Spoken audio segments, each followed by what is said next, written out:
యెహోషువ గ్రంథం 1వ అధ్యాయం 5వ వచనం. నీవు బ్రతుకు దినములన్నిటను ఏ మనుష్యుడును నీ ఎదుట నిలవలేకయుండును. దేవునికి సమస్త మహిమ. అద్భుతమైన శ్రేష్టమైన వాగ్దానాన్ని రోజు మనకు అందిస్తా ఉన్నాడు, తెలియపరుస్తున్నాడు. నీవు బ్రతికి దినములన్నిట ఎన్ని దినాలు అయితే నువ్వు బ్రతుకుతావని నువ్వు ఆశపడుతున్నావో అన్ని దినాలు దేవుడు బ్రతికిస్తాడు.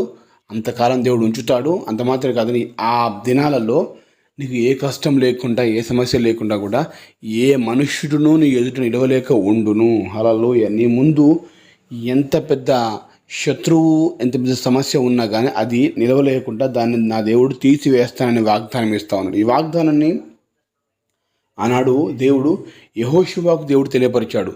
అదే వాగ్దానాన్ని ఈరోజు నీకు కూడా తెలియపరుస్తున్నాడు. నిజంగా యెహోషువను గమనిస్తే తన ముందు ఎంత పెద్ద శత్రు దేశము ఉన్నా కానీ అన్నిటినీ కూడా దేవుడు తునాతునకలు చేసి అందరినీ వెళ్ళగొట్టాడు. ఎందుకు? ఒక రాజు చేయనటువంటి యుద్ధాల్ని దేవుడు యెహోషువ ద్వారా జరిగించాడండి.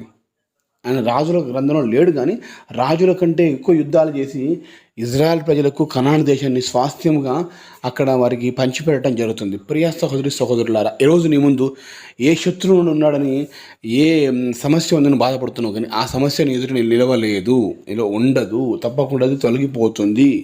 ఏ మనుషుడు అంటే ఏ మనుషుడు, ఒక్క మనిషి కూడా నీ ముందు ఉండకుండా అందరిని దేవుడు తీసేస్తారని కాదు, కానీ నీ ముందు ఏ మనుషుడు, శత్రు సైన్యం, శత్రువులు నీ ముందు ఎంతమంది ఉన్నారో వారందరిని దేవుడు తీసివేస్తాడు, తొలగింపజేస్తాడు.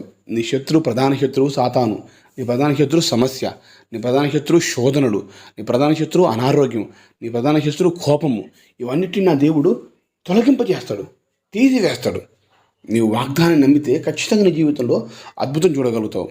నీవు బ్రతుకు దినం అన్నిట నా బ్రతుకులో అంత కష్టమే, అంత నష్టమే, అంత బాధే, బలహీనతే, అనారోగ్యమే, ఎవరికి చెప్పుకోగలనయ్యా అని అనుకుంటున్నావు కావచ్చు.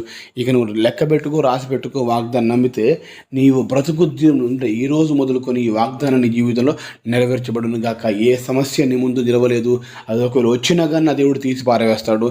నీ ముందు వచ్చే ప్రతి కష్టము, ప్రతి నష్టము, ప్రతి బాధ, బలహీనత నా దేవుడు తొలగింపజేసి నిన్ను విజయపథంలో నడిపించును గాక.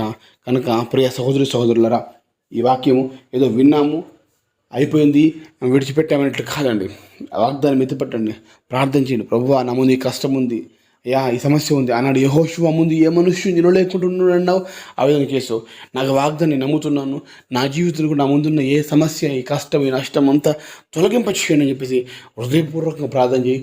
తప్పకుండా దేవుడు నీ జీవితంలో గొప్ప అద్భుతం దయచేస్తాడు, గొప్ప సంతోషం దయచేస్తాడు, గొప్ప మేలుతో నిన్ను తృప్తిపరిచి ఈ దినమంతా తన యొక్క నా మహిమార్థమైన నిలబెట్టుకున్నాను గాక.